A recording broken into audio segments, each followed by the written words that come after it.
بسم اللہ الرحمن الرحیم۔ سب سے پہلے تو نیا سال شروع ہونے کی مبارکباد۔ اللہ سبحانہ و تعالیٰ نے اپنے فضل و کرم کے ساتھ اپنی پناہ میں اور خیر و عافیت کے ساتھ ہمیں نئے سال میں داخل کیا۔ سبحان اللہ، 1442 ہجری شروع ہو چکا ہے، اور یہ بھی اللہ کا کرم ہے کہ ہم اپنی نہ صرف صبح کا آغاز سورہ رحمان سے، اللہ کے کلام سے کر رہے ہیں، بلکہ نئے سال کا آغاز بھی اللہ سبحانہ و تعالیٰ کے کلام پاک سے کر رہے ہیں۔ یہ بھی اللہ کا خاص فضل ہے۔ اس میں نہ آپ کی کوئی بڑائی ہے، نہ آپ کی کوئی خوبی ہے، نہ میری کوئی خوبی ہے۔ یہ تو اللہ سبحانہ و تعالیٰ کا فضل ہے جس پہ ہو جائے، اور اللہ سبحانہ و تعالیٰ جس کو اپنے کلام پاک کے لیے منتخب کر لے، یہ بڑی خوش قسمتی کی بات ہے۔ اور اللہ سبحانہ و تعالیٰ اس خوش قسمتی کو وسیع کر دے، اور اللہ سبحانہ و تعالیٰ ہمیں ہر وقت اپنے ذکر میں رکھے، اور اس کی برکتوں سے پورا سال ہم اللہ سبحانہ و تعالیٰ کی یاد میں رہیں، اللہ کی ذکر میں رہیں، اور اللہ سبحانہ و تعالیٰ کی طرف متوجہ رہیں۔ آج کی نشست جو ہے یہ کافی اہم نشست ہے، کیونکہ آج میں جس شخصیت کے بارے میں بات کرنے لگا ہوں وہ انبیاء علیہ السلام کی جماعت کے بعد اور یار غار حضرت ابوبکر صدیق رضی اللہ تعالیٰ عنہ کے بعد سب سے افضل بشر ہیں۔ وہ ہیں جو نبی پاک صلی اللہ علیہ وسلم کی دعا ہے، جنہیں رسول اللہ صلی اللہ علیہ وسلم نے اللہ سے مانگا تھا۔ یہ وہ شخصیت ہیں جن کی زبان کے بارے میں فرماتے ہیں رسول اللہ صلی اللہ علیہ وسلم کی ان کی زبان پہ تو حق جاری رہتا ہے۔ یہ وہ ہیں جن کے بارے میں رسول اللہ صلی اللہ علیہ وسلم نے فرمایا کہ باطل اور حق میں فرق کرنے والی یہی ذات ہے۔ اللہ سبحانہ و تعالیٰ نے ان کی ذات سے اس دین کو عروج بخشا۔ انہوں نے وہ کمالات کر دکھائے کہ جو ہماری تاریخ کا زینت بن چکے ہیں، اور انہوں نے وہ چیزیں کر دکھائیں اس دور میں کہ آج بھی تاریخ کا جو ہے انگشت بدندہ ہیں، کہ اس دور میں ایک فلاحی مملکت بنا دینا، اس دور میں کوئی غریب نہ رہنا، اس دور میں یتیموں کی کفالت کرنا، اس دور میں پولیس کا نظام بنا دینا، اس دور میں ڈاک کا نظام کر دینا، اس دور میں سکہ رائج کر دینا۔ ان کی اتنی خدمات ہیں انسانیت کے لیے کہ وہ ایک نشست میں تو مکمل نہیں ہو سکتی، لیکن میں آج کوشش کروں گا کہ ان کی ذات گرامی کے حوالے سے، کیونکہ یکم محرم کو انہیں اللہ سبحانہ و تعالیٰ نے شہادت کا مرتبہ پہ اس مقام پہ فائز کیا، اور وہ اپنے ساتھی اپنے حبیب صلی اللہ علیہ وسلم کے پہلو میں جا مدفون ہوئے۔ ہاں جی، میں بات کرنے لگا ہوں حضرت عمر رضی اللہ تعالیٰ عنہ، حضرت عمر فاروق رضی اللہ تعالیٰ عنہ، کہ جن کا نام حضرت عمر اور جن کی کنیت ابو حفص اور جن کا لقب فاروق اعظم رضی اللہ تعالیٰ عنہ۔ آپ خاندان بنو عدی، یہ قریش کا ایک مشہور خاندان تھا، اس کے فرد تھے، اور آپ کا خاندانی شجرہ جو ہے 8ویں پشت پہ جا کے نبی کریم صلی اللہ علیہ وسلم کے خاندانی شجرہ سے ملتا ہے۔ آپ عام الفیل یعنی کہ ہاتھیوں والے سال، جس سال خانہ کعبہ پہ چڑھائی کی گئی تھی اور رسول اللہ صلی اللہ علیہ وسلم کی آمد اس دنیا میں ہوئی تھی، اس کے 13 سال کے بعد پیدا ہوئے۔ اعلان نبوت کے 6 سال یعنی کہ 27 سال کی عمر میں آپ نے اسلام قبول کیا، اور آپ کے اسلام قبول کرنے کی جو وہ داستان ہے وہ بھی سننے کے قابل ہے، کہ آپ سے پہلے آپ کے بھائی زید بن خطاب رضی اللہ تعالیٰ عنہ ایمان قبول کر چکے تھے، آپ کی بہن فاطمہ بنت خطاب رضی اللہ تعالیٰ عنہ وہ اسلام قبول کر چکی تھیں، آپ کے بہنوئی سعید بن زید رضی اللہ تعالیٰ عنہ اسلام قبول کر چکے تھے، اور حضرت عمر رضی اللہ تعالیٰ عنہ اس بارے میں کافی غصے میں تھے کہ کیونکہ مشرکین نے ایسا پروپیگنڈا کیا تھا، کہ مشرکین یہ پروپیگنڈا کرتے تھے کہ رسول اللہ صلی اللہ علیہ وسلم معاذ اللہ ساحر ہیں، رسول اللہ صلی اللہ علیہ وسلم معاذ اللہ جادوگر ہیں، اور لوگوں کو اپنے آبا و اجداد کے دین سے دور کر رہے ہیں۔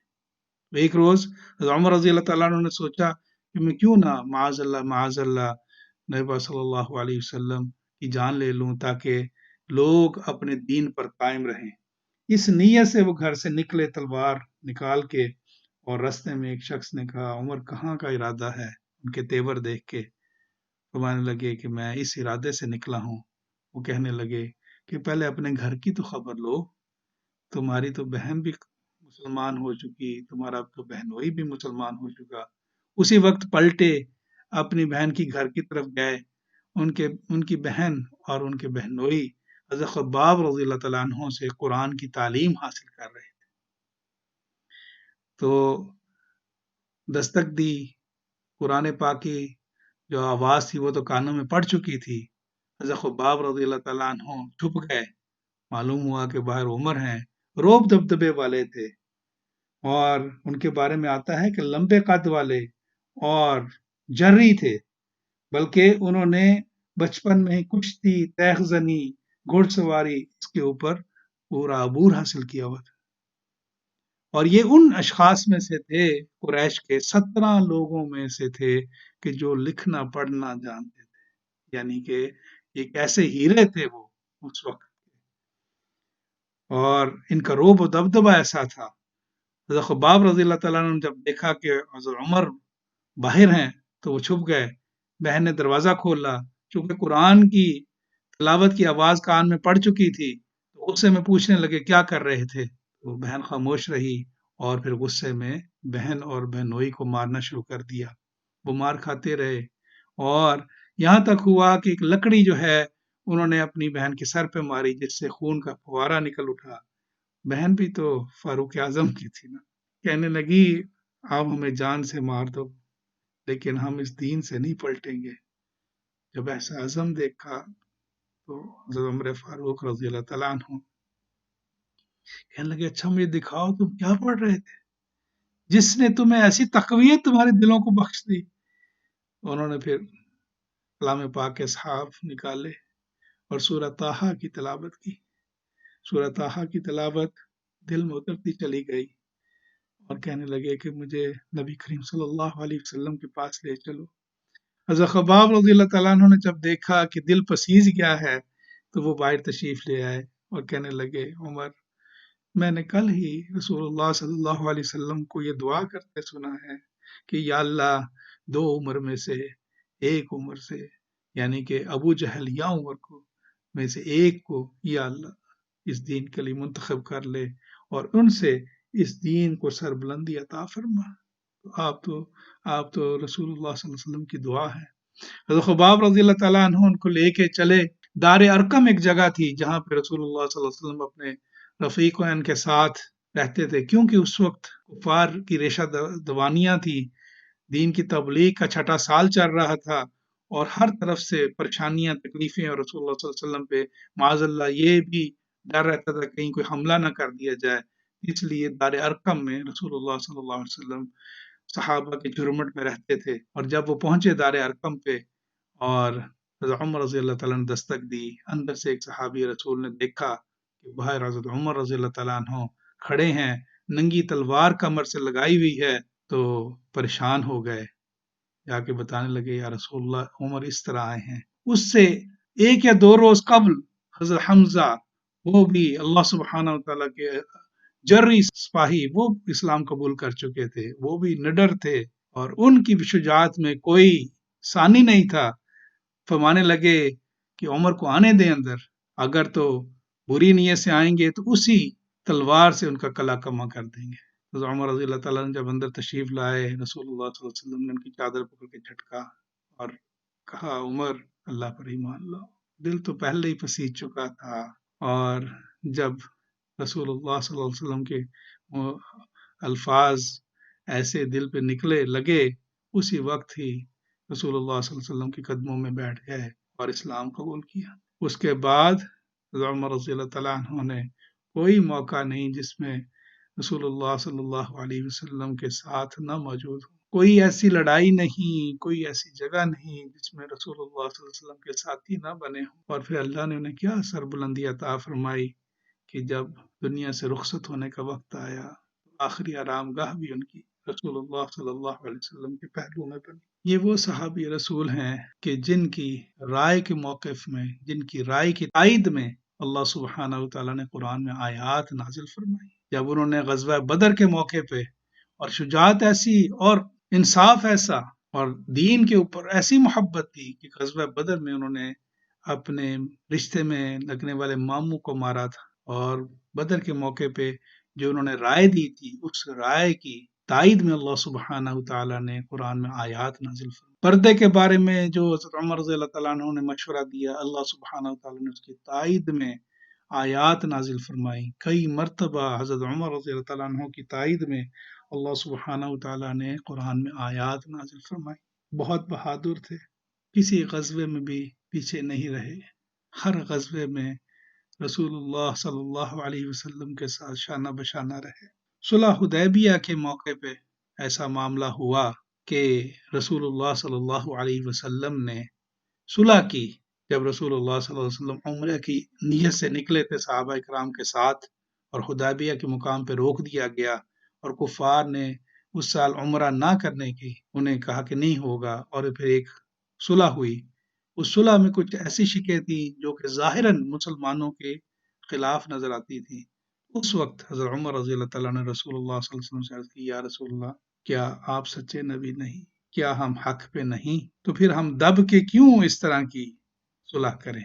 رسول اللہ صلی اللہ علیہ وسلم نے فرمایا، میں اللہ کا رسول ہوں، میں اللہ کی تائید اور اللہ کے حکم کے خلاف کچھ نہیں کرتا۔ اور اس کے بعد رسول اللہ صلی اللہ علیہ وسلم کے حکم کے تحت چلے، لیکن بعد میں ساری عمر اس چیز کا قلق رہا انہیں کہ میں نے اس وقت رسول اللہ صلی اللہ علیہ وسلم کے ساتھ کیوں ایسے بات کی۔ کئی روزے رکھتے رہے اور کئی غلام آزاد کیے، نفل عبادات کرتے رہے، اللہ سے معافی مانگتے رہے کہ میں نے رسول اللہ صلی اللہ علیہ وسلم سے ایسے کیوں عرض کیا تھا۔ ادب کی انتہا ہے، محبت کی انتہا ہے، اور شجاعت ایسی کہ جب مسلمان ہوئے تھے تو 40ویں نمبر پہ مسلمان ہوئے تھے اور پوچھنے لگے تھے کہ یا رسول اللہ، ہم نماز کیوں نہیں پڑھتے؟ جا کے خانہ کعبہ میں نماز کیوں نہیں پڑھتے؟ تو رسول اللہ صلی اللہ علیہ وسلم نے فرمایا کہ ابھی تعداد میں تھوڑے ہیں۔ تو اٹھ کھڑے ہوئے کہ نہیں، ہم کھلے عام نماز پڑھیں گے۔ اور چشم فلک نے وہ منظر بھی دیکھا تھا کہ جب پہلی مرتبہ مسلمان 6 سال کی تبلیغ کے بعد پہلی مرتبہ ایسا موقع آیا کہ مسلمان ایک طرف ایک قطار کے آگے حضرت حمزہ رضی اللہ تعالیٰ عنہ چل رہے ہیں اور ایک قطار کے آگے حضرت عمر رضی اللہ تعالیٰ عنہ چل رہے ہیں، اور خانہ کعبہ میں داخل ہوئے ہیں۔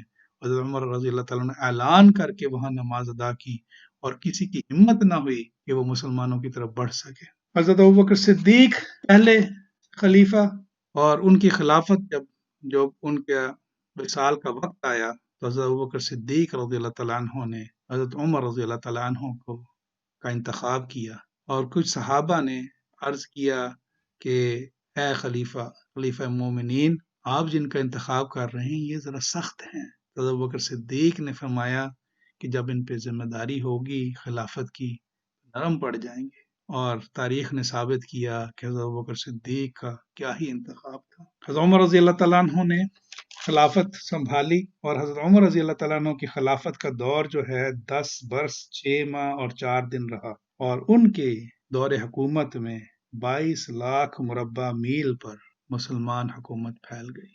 یہ ایسا عروج تھا جو اللہ سبحانہ وتعالیٰ نے حضرت عمر کے ہاتھ سے دین کو دیا۔ ان کے دور میں عراق، مدین، جزیرہ، پھلوان، نہاوند، اصفہان، آذربائیجان، آرمینیا، فارس، کرمان، خراسان، سیستان، مکران، دمشق، یرموک اور بیت المقدس تک فتح ہوئے۔ سادگی کا یہ عالم تھا کہ جب بیت المقدس کا محاصرہ کیا حضرت ابو عبیدہ بن جراح رضی اللہ تعالیٰ عنہ نے، تو وہاں کے لوگوں نے کہا کہ ہم کنجیاں آپ کے امیر المومنین کو دیں گے۔ تو حضرت عمر رضی اللہ تعالیٰ عنہ مدینہ سے تشریف لائے، اور سواری اس شان سے آئی کہ کھردرا لباس تھا جسم اطہر پر، اونٹ تھا اور اونٹ کے اوپر ستو لدے ہوئے تھے، چند صحابہ ساتھ تھے، اور دور سے جب لوگوں نے دیکھا تو انہوں نے کہا یہ ہیں آپ کے بادشاہ جو اونٹ پر بیٹھے ہوئے ہیں۔ تو مسلمان کہنے لگے نہیں، ہمارے بادشاہ وہ ہیں جو اونٹ کی نکیل پکڑے ہوئے ہیں، اور ان کے غلام اس وقت اوپر بیٹھے تھے، کیونکہ ان کی باری باری بیٹھتے رہے رستے میں۔ یعنی کہ اتنی بچت کرتے تھے کہ اتنے جانوروں کو بھی، اور وہ بچت اپنی ذات پہ لگاتے تھے۔ ایک وقت ایسا بھی آیا، اتنی شاندار اور اتنی شان و شوکت والی حکومت اللہ نے عطا فرمائی، لیکن سادگی کا یہ عالم تھا، کبھی سر کے نیچے اینٹ رکھ کے لیٹے ہوئے ہیں، اور کبھی ایک دفعہ حضرت علی رضی اللہ تعالیٰ عنہ فرماتے ہیں کہ میں نے دیکھا سخت گرمی ہے اور صحرا میں حضرت عمر دوڑتے پھر رہے ہیں، معلوم کیا کیوں؟ پتا چلا کہ ایک بیت المال سے اونٹ نکل گیا ہے، اس کی تلاش میں نکلے۔ سبحان اللہ، اتنی لاکھوں کی فوج رکھنے والے، اتنے بڑی سلطنت کے بادشاہ، سادگی کا یہ عالم تھا، کھردرا لباس جسم پہ ہوتا، ہر وقت لوگوں کی خدمت میں رہتے۔ ایک ایسا وقت بھی آیا کہ جب جزیرہ نما عرب پر قحط آ گیا، یہ قحط کا زمانہ ہوا، اور اس وقت حضرت عمر رضی اللہ تعالیٰ عنہ نے کچھ ایسے اقدام کیے جس سے لاکھوں لوگ بھوک سے مرنے سے بچ گئے۔ حضرت عمر رضی اللہ تعالیٰ عنہ نے اسی وقت تمام صوبوں میں خطوط لکھے کہ آپ اپنا غلہ بھجواؤ، اور پھر غلہ جب جزیرہ نما عرب پہنچا، مدینہ اور اس کے علاقوں میں پہنچا، تو وہاں پر غلے کے جو گودام بنوائے، اور پھر لوگوں کو حضرت عمر رضی اللہ تعالیٰ عنہ نے راشن کارڈ بنا کے دیے۔ سبحان اللہ، جو آج کل جیسے ہم راشن کارڈ بنا کے دیے، اس ہر گھر کے افراد کے حساب سے ہر گھر کے لوگوں کو کھانے پینے کی اشیاء دی جاتی تھی، اور خود یہ عالم تھا کہ حضرت عمر رضی اللہ تعالیٰ عنہ نے اس قحط میں دودھ، گھی اور گوشت کھانا ہی چھوڑ دیا، بلکہ اکثر بھوکے رہا کرتے تھے۔ اس کا اثر ان کے جسم پر پڑا، لوگ دیکھتے تھے اور کہتے تھے کہ اگر قحط دور نہ ہوا تو رعایا کا غم انہیں مار دے گا۔ ایک دن ایک شخص سے قحط کے دنوں میں پانی مانگا، اس کے پاس شہد تھا، اس نے خدمت میں پیش کر دیا۔ فرمانے لگے قیامت کے دن میں کیا جواب دوں گا اللہ سبحانہ و تعالیٰ کو؟ لوگ روٹی کو ترس رہے تھے اور عمر شہد پی رہا تھا، سخت بے چین رہتے تھے ان دنوں میں۔ دیکھیں ان کا عالم کیا تھا، ان کا مرتبہ کیا تھا۔ رسول اللہ صلی اللہ علیہ وسلم کی دعا تھے، رسول اللہ صلی اللہ علیہ وسلم نے ان کے جنتی ہونے کی بشارت دی تھی، عشرہ مبشرہ میں شامل ہیں، وہ 10 خوش نصیب لوگ جنہیں رسول اللہ صلی اللہ علیہ وسلم نے جنت کی دنیا میں ہی بشارت دی تھی، ان میں حضرت عمر رضی اللہ تعالیٰ عنہ۔ لیکن عالم کیا تھا اپنا احتساب کا اور عاجزی کا، کہ اس قحط کے دنوں میں بڑے بے چین رہتے تھے اور یہ دعا کیا کرتے تھے کہ اللہ میرے عملوں کی وجہ سے محمد صلی اللہ علیہ وسلم کی امت کو تباہ نہ کرنا۔ اور یہ فرمایا کرتے تھے کہ دریائے فرات کے کنارے ایک کتا بھی بھوکا مر گیا تو عمر کو اس کا جواب دینا پڑے گا۔ ان دنوں بارہا دعا کرتے تھے، پھر ایک دفعہ کیا ہوا کہ فرمانے لگے اجتماعی دعا کریں گے، اور پھر رسول اللہ صلی اللہ علیہ وسلم کے چچا حضرت عباس رضی اللہ تعالیٰ عنہ سے عرض کرنے لگے کہ اے پیارے چچا، ہمارے نبی صلی اللہ علیہ وسلم تمہارے درمیان نہیں، تو آپ تشریف لائیں، آپ کے وسیلے سے ہم مانگتے ہیں اللہ سبحانہ و تعالیٰ سے اللہ ہم پر کرم کرے۔ اور لوگ کٹھے ہو کے مدینہ کے نواح میں کٹھے ہوئے، حضرت عباس رضی اللہ تعالیٰ نے ہاتھ اٹھا دیے حضرت عباس رضی اللہ تعالیٰ عنہ کے وسیلے سے کہ یا اللہ ہم تو تیرے محبوب صلی اللہ علیہ وسلم کے چچا کو بھی لے آئے، یا اللہ ہم پہ فضل کر دے۔ ادھر لوگوں نے ہاتھ نیچے نہیں کیے، ادھر اللہ سبحانہ و تعالیٰ نے بارش برسا دی، اور وہ جو قحط کا ایک عرصہ تھا وہ ختم ہوا۔ عالم یہ تھا، راتوں کو سویا نہیں کرتے تھے، لوگوں کی خبر گیری کرنے کے لیے بھیس بدل کے لوگوں کے احوال پتہ کرتے رہتے تھے، مدینے کے نواح میں نکل جایا کرتے تھے، لوگوں کی احوال دیکھتے تھے۔ ایک مرتبہ شام سے واپس آ رہے تھے تو رستے میں ایک بڑھیا سے ملے اور پوچھنے لگے کہ عمر کے بارے میں کچھ معلوم ہے؟ وہ بولی ہاں، شام گیا ہوا ہے، اللہ اسے سمجھے۔ عمر رضی اللہ تعالیٰ عنہ فرمانے لگے اس سے کیوں ناراض ہو؟ کہنے لگی میں اتنی غربت میں زندگی بسر کر رہی ہوں، آج تک اس نے میری کوئی خبر نہیں لی۔ رونے لگے، کہنے لگے بڑی بھی تم نے اپنا عمر کو حال بتایا؟ کہنے لگی اگر اسے رایا کا حال معلوم نہیں تو خلافت کیوں کرتا ہے؟ پھر زاروں قطار ہونے لگے، کہنے لگے تم عمر کو کیسے معاف کرو گی؟ کہنے لگی کہ میں بہت غریب ہوں، اگر میری کوئی مدد ہو جائے۔ کہنے لگی کتنی مدد سے تمہارا کام چل جائے گا؟ کہنے لگی 25 دینار۔ حضرت عمر رضی اللہ تعالیٰ نے اسی وقت 25 دینار نکال کر اسے دیے، وہ دعائیں دینے لگی، خوش ہو گئی کہ یا اللہ تو عمر پر رحمت نازل فرما، اور وہاں سے پھر حضرت عمر رضی اللہ تعالیٰ عنہ اٹھ گئے اور اس کا وظیفہ مقرر کر دیا۔ ایک رات گشت کر رہے تھے، بچوں کے رونے کی آواز آئی، وہاں پہنچے تو دیکھا ایک خاتون، اس نے انڈیا چڑھائی ہوئی ہے اور بچے بھوک سے بلک رہے ہیں۔ تھوڑی دیر انتظار کرتے رہے، کھانا دے دے کھانا دے دے، وہ کھانا نہیں دے رہی تھی۔ پوچھنے لگے کہ تم کھانا کیوں نہیں دے رہی؟ تو اس نے ہنڈیا کا ڈھکن اٹھایا تو اندر پانی کھول رہا تھا۔ کہنے لگی میں غربت کی ماری، میرے پاس تو ہے ہی کچھ نہیں، میں تو بچوں کو بہلانے کے لیے میں نے پانی چڑھایا ہوا ہے تاکہ بچے سو جائیں۔ اسی وقت بیت المال گئے، وہاں سے کھانے کی چیزیں نکالی، ایک بوری میں بند کی اور اپنے خادم اسلم سے کہنے لگے یہ میری کمر پہ لاد دو۔ عرض کرنے لگا امیر المومنین مجھے حکم دے، میں اٹھا کے لے چلتا ہوں۔ کہنے لگے قیامت والے دن اسلم تم میرا بوجھ اٹھاؤ گے؟ قیامت والے دن تو کوئی کسی کا بوجھ نہیں اٹھائے گا۔ اٹھا کے لے کے آئے، خود کھانا بنایا، کھانا بچوں کو دیا، اور پھر جب بچے کھیلنے لگے تو قریب بیٹھ کے مسکرانے لگے انہیں دیکھ کے، اور وہ خاتون کہنے لگی تم تو بڑے نیک شخص ہو، بھلے شخص ہو، عمر کی جگہ تو تمہیں خلیفہ ہونا چاہیے تھا۔ اس کا بھی وظیفہ مقرر کیا۔ اس طرح کئی ایسے واقعات ہیں، وقت کی تنگی نہ ہو تو کئی گھنٹے ہو جائیں، ایسے بہت سارے واقعات ہیں کہ عمر رضی اللہ تعالیٰ عنہ عوام کی خدمت اور ان میں اس طرح لگائے رکھا۔ اور قحط کے دنوں میں تو خوراک کا یہ عالم ہو گیا تھا کہ کبھی سوکھی روٹی کھا لی اور کبھی نہ کھائی، اور یہ حالت دیکھتے ہوئے صحابہ کرام جو تھے وہ بھی پریشان ہو گئے تھے۔ حضرت علی رضی اللہ تعالیٰ عنہ سے عرض کیا گیا آپ ان سے بات کریں۔ حضرت علی رضی اللہ تعالیٰ عنہ نے کہا کہ ام المومنین ارشاد فرمائیں گی تو ان کی بات کو ضرور مانیں گے۔ حضرت عائشہ رضی اللہ تعالیٰ عنہ، حضرت حفصہ رضی اللہ تعالیٰ عنہ سے بات کی گئی، انہوں نے بلا بھیجا، حضرت عمر رضی اللہ تعالیٰ عنہ کے پاس آئے کہ ام المومنین مجھے بلایا تھا۔ حضرت عائشہ رضی اللہ تعالیٰ عنہ نے فرمایا کہ آپ نے اپنی خوراک کم کر دی ہے، کیا وجہ ہے؟ عرض کرنے لگے کہ مومنین کی ماں آپ بتائیں ہمارے نبی صلی اللہ علیہ وسلم کی خوراک کیا تھی، وہ کیا نوش فرمایا کرتے تھے؟ حضرت عائشہ رضی اللہ تعالیٰ عنہ کو نبی صلی اللہ علیہ وسلم کی خوراک اور ان کا کھانا پینا یاد آیا، وہ بھی رونے لگی، حضرت عمر بھی رونے لگے کہ ہم تو وہ لوگ ہیں کہ جو رسول اللہ صلی اللہ علیہ وسلم کے جانشین ہیں، تو فرمانے لگے میں تو ان کے نقشے قدم پہ ہی چل رہا ہوں۔ ایک دفعہ ایک شخص کو دیکھا بائیں ہاتھ سے کھانا کھا رہا تھا، اسے فرمانے لگے دائیں ہاتھ سے کھانا کھاؤ، بائیں سے کیوں کھاتے ہو؟ کہنے لگا غزوہ موتا کے موقع پہ لڑائی میں میرا دائیں ہاتھ کٹ گیا تھا۔ وہیں بیٹھ گئے، رونے لگے، کہنے لگے تمہیں وضو کون کراتا ہوگا، تو اپنی حاجت کیسی کرتی ہوگی پوری؟ اسے خدمت کے لیے ملازم دیا، اس کا وظیفہ مقرر کیا۔ اس طرح بیش ہاں ایسے واقعات ہیں جس میں، اور ایسی ویلفیئر اسٹیٹ بنائی، بچوں کے وظائف لگائے، بچہ جو پیدا ہوتا تھا اس کے وظیفے لگائے، پولیس کا انتظام لگایا، گھروں کے ویلفیئر، کوئی اگر بے روزگار ہے اس کے وظیفے لگائے، اگر کوئی خاتون بیوہ ہے اس کے وظیفے لگائے۔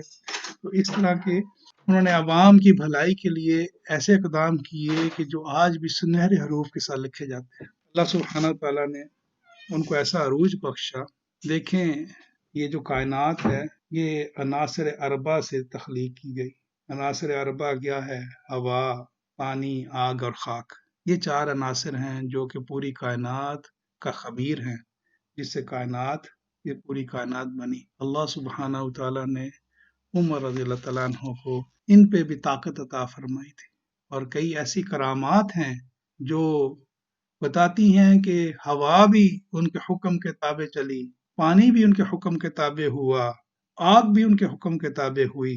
آتا ہے روایات میں کہ نہاوند کی سرزمین کئی 100 میل دور، جہاں حضرت عمر رضی اللہ تعالیٰ عنہ نے مسلمانوں کا لشکر بھیجا تھا، اور اس لشکر کے کمانڈر جو تھے حضرت ساریہ رضی اللہ تعالیٰ عنہ تھے، وہ جنگ کے لیے گئے ہوئے تھے، جنگ ہو رہی تھی، اور حضرت عمر رضی اللہ تعالیٰ عنہ مدینہ منورہ میں جمعے کا خطبہ دے رہے ہیں، ممبر رسول پہ کھڑے ہیں اور خطبے کے دوران فرماتے ہیں یا ساریہ الجبل، اے ساریہ پہاڑ کی طرف پیٹ کر لو۔ لوگ حیران رہ گئے کہ خطبے کے دوران یہ کیا بات کی، اور کچھ عرصے بعد جب فوجیں واپس آئیں تو انہوں نے بتایا کہ گھمسان کی لڑائی ہو رہی تھی اور قریب تھا کہ ہمارے پاؤں کھڑتے، ہم نے آواز سنی، زوردار آواز سنی، حضرت عمر رضی اللہ تعالیٰ عنہ کی آواز تھی کہ پہاڑ کی طرف پیٹ کر لو، تو ہم پہاڑ کے ساتھ جم گئے اور اللہ سبحانہ وتعالیٰ نے ہمیں نصرت عطا فرمائی۔ حضرت عمر بن عاص جب مصر فتح ہوا تو مصر کے چند لوگ، مصر کے گورنر حضرت عمر بن عاص رضی اللہ تعالیٰ عنہ کے پاس آئے اور کہنے لگے کہ ہمارے دریائے نیل جو ہے اس پہ ہماری فصلوں کا دار و مدار ہے، پورے علاقے کی خوشحالی اس دریا کے اوپر ہے، اور اس سال دریا میں پانی بہت کم رہ گیا ہے اور ہماری فصلیں برباد ہو رہی ہیں۔ تو عمر بن عاص رضی اللہ تعالیٰ عنہ پوچھنے لگے پھر میں کیا کروں؟ تو کہنے لگے کہ پرانے زمانے سے رسم چلتی آ رہی ہے کہ جب پانی اس طرح نیچے چلا جاتا ہے تو ہم ایک نوجوان لڑکی کو زیورات کے ساتھ تیار کر کے دریا کی بھینٹ چڑھا دیتے ہیں، اور جب وہ دریا برد کرتے ہیں تو دریا دوبارہ چڑھ جاتا ہے۔ عمر بن عاص رضی اللہ تعالیٰ عنہ کہنے لگے اسلام تو یہ جھوٹی رسومات کو توڑنے کے لیے آیا ہے اور تم مجھ سے یہ رسم کی اجازت مانگنے آئے ہو۔ انہوں نے منع فرما دیا، لیکن اللہ کا کرنا کیا ہوا، اگلے دن اور پانی کم ہو گیا، اور پانی کم ہو گیا، لوگوں میں اور تشویش دوڑ گئی، بلکہ کئی لوگ مصر چھوڑ کے کہیں قحط نہ پڑ جائے علاقہ چھوڑنے لگے۔ تو ایسی صورتحال میں حضرت عمر بن عاص رضی اللہ تعالیٰ عنہ نے حضرت عمر رضی اللہ تعالیٰ عنہ کو خط لکھا کہ اے امیر المومنین یہاں یہ ماجرا چل رہا ہے۔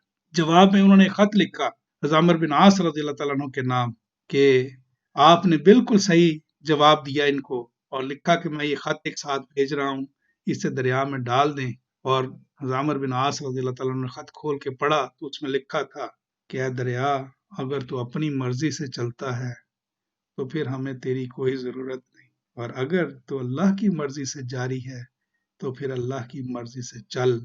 عمر یہ دعا کرتا ہے کہ تو اللہ کی مرضی سے چل۔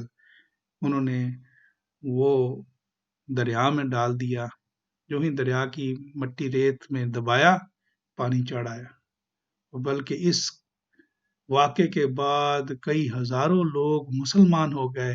نہ صرف صدیوں کی رسم ختم ہوئی، بلکہ انہوں نے جب یہ دیکھا کہ امیر المومنین کی حکم پر تو پانی بھی چڑھ جاتے ہیں، تو کئی لوگ اللہ سبحانہ تعالیٰ کی وحدانیت پر ایمان لے آئے، مسلمان ہو گئے۔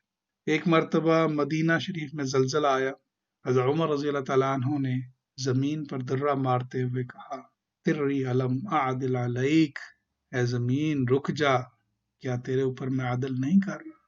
اللہ اکبر۔ ادھر حضرت عمر رضی اللہ تعالیٰ عنہ کا یہ فرمانا تھا، زمین وہیں ساکن ہو۔ سبحان اللہ، اللہ نے کہاں ہوا پہ حکومت دی۔ آگ کے بارے میں آتا ہے ایک دفعہ مدینے کے نواح میں آگ لگ گئی اور لوگوں نے کہا کہ بڑی خوفناک آگ لگی امیر المومنین، کیسے بجھائیں؟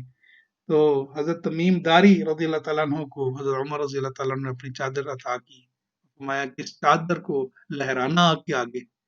حضرت تمیم داری وہ چادر لے کے گئے اور لوگوں نے عجیب منظر دیکھا، وہ چادر جس طرف لہراتے آگ وہاں سے سمٹ کے پرے ہٹنے لگتی، حتیٰ کہ جیسے آپ جانوروں کو ہانکتے ہیں، حضرت تمیم داری اس آگ کو ہانکتے ہانکتے ایک غار کے اندر لے گئے اور غار کے اندر وہ آگ جا کے بجھ گئی۔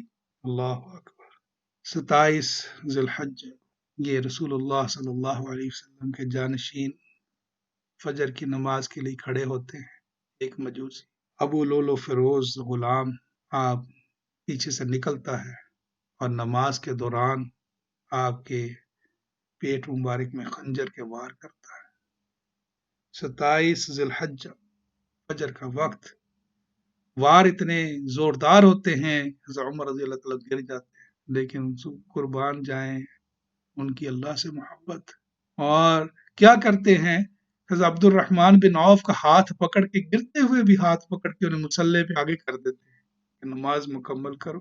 اور اب سوچیں کیا منظر ہوگا، یہاں تو اب مسلمانوں کا نمبر کتنا ہے اور نمازی کتنے ہوتے ہیں فجر میں، اور تب کیا عالم تھا کہ وہ کوشش کرتا ہے کہ نماز کے دوران مسجد سے نکل دوڑے، صفیں بنی ہوئی ہیں مسجد نبوی میں، جگہ نہیں مل رہی اسے نکلنے کی، خنجر مارتا ہوا لوگوں کو گراتا ہوا وہاں سے بھاگنے کی کوشش کر رہا ہے، نماز جاری ہے، امیر المومنین خون میں لت پت ہیں، لیکن نماز توڑی نہیں گئی۔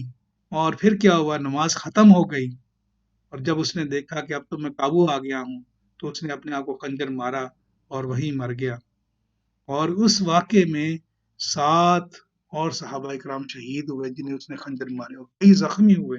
آپ سوچے کتنا بڑا مجمع ہوگا جو نماز فجر میں تھا. اور حضرت عمر رضی اللہ تعالیٰ عنہ کو ایسے شدید زخم آئے کہ انہیں گھر لے جایا گیا اور دودھ انہیں پلایا گیا تو زخموں سے دودھ نکل گیا. اب لوگوں کو نظر آ گیا کہ بچنا مشکل ہے. حضرت عمر رضی اللہ تعالیٰ عنہ نے حضرت ابن عباس رضی اللہ تعالیٰ عنہ سے پوچھا کہ مجھے کس نے مارا ہے. انہوں نے بتایا کہ اس طرح جو ہے ایک غیر مسلم نے اللہ کا شکر ادا کیا کہ یا اللہ تو نے کسی مسلمان کے ہاتھوں میری جان نہیں لی. بلکہ یہ تو دعا تھی حضرت عمر رضی اللہ تعالیٰ عنہ کی. وہ اکثر فرمایا کرتے تھے حج کے دنوں میں حج کر کے واپس آئے تھے اور لوگوں نے یہ دعا سنی تھی ان کی. انہوں نے کیا دعا کی تھی؟ یا اللہ مجھے شہادت کی موت عطا فرمانا، شہادت کا مرتبہ عطا فرمانا اور اپنے حبیب صلی اللہ علیہ وسلم کے شہر میں یہ مرتبہ، اپنے حبیب صلی اللہ علیہ وسلم کے شہر میں مجھے موت دینا. اللہ سبحانہ وتعالیٰ نے ان کی دونوں دعائیں قبول کی اور 3 دن کے بعد یکم محرم کو حضرت عمر رضی اللہ تعالیٰ عنہ اس دار فانی سے کوچ کر گئے. جانے سے پہلے، دنیا میں جانے سے پہلے اپنے بیٹے حضرت عبداللہ بن عمر رضی اللہ تعالیٰ عنہ کو بلاتے ہیں. کہتے ہیں عبداللہ مجھ پر کتنا قرضہ ہے. دیکھیں عالم دیکھیں، کیلکولیٹ کیا گیا کہ پتہ چلا 86,000 درہم کا قرضہ. اللہ اکبر. جو وہ لوگوں کی مدد میں اور پھر انہیں ہدایات دیں کہ فلانی جائیداد بیچ کے یہ قرضہ ادا کرنا اور فرمانے لگے جاؤ ام المومنین حضرت عائشہ رضی اللہ تعالیٰ عنہ کے پاس سلام کر کے اور ان سے اجازت طلب کرنا کہ میں اپنے 2 ساتھیوں کے ساتھ مجھے بھی اگر آرام کی اجازت نصیب ہو. عبداللہ بن عمر رضی اللہ تعالیٰ عنہ وہاں پہنچے تو ام المومنین حضرت عائشہ رضی اللہ تعالیٰ عنہ ان کے غم میں رو رہی تھی، ان کی تکلیف میں رو رہی تھی اور انہوں نے عرض کیا ام المومنین مجھے میرے والد نے بھیجا ہے اور انہوں نے سلام بھیجا ہے اور سلام کے بعد عرض کیا ہے کہ اگر اجازت ہو تو وہ اپنے 2 ساتھیوں کے پہلو میں دفن ہو جائیں. فرمانے لگیں یہ جگہ تو میں اپنے لیے رکھی تھی لیکن عمر سے زیادہ اس جگہ کو کوئی حقدار نہیں. حضرت عبداللہ بن عمر رضی اللہ تعالیٰ واپس تشریف لاتے ہیں، خوشخبری سناتے ہیں. تب حضرت عمر رضی اللہ تعالیٰ فرماتے ہیں میری جان جب نکل جائے تو تب دوبارہ میری میت لے کے جانا اور ان کے دروازے کے سامنے رکھ دینا. دوبارہ اجازت طلب کرنا. ہو سکتا ہے میری زندگی میں شاید انہوں نے مروت میں اجازت دے دی ہو. دوبارہ اجازت طلب کرنا، اجازت ملے تو تب دفنانا. اللہ پھر فرمانے لگے عبداللہ مجھے نیچے لٹا دو. حضرت عبداللہ بن عمر رضی اللہ تعالیٰ عنہ نے انہیں نیچے لٹایا، اپنا رخسار مبارک زمین سے لگایا اور رونے لگے یا اللہ عمر کو معاف کر دے. یا اللہ اگر تو نے عمر کو معاف نہ کیا تو عمر بھی برباد، عمر کی ماں بھی برباد. سبحان اللہ. دیکھیں شہادت کی موت ہو اور ساری زندگی نیکیوں میں گزاری ہو اور کتنا خوف خدا ہو. بلکہ ابن عباس رضی اللہ تعالیٰ عنہ فرماتے ہیں کہ عمر نے فرمایا کہ میرے پاس ساری دنیا کا سونا ہوتا وہ بھی میں اللہ کی راہ میں اپنی بخشش کے لیے دے دیتا. یا اللہ مجھے معاف فرما دے.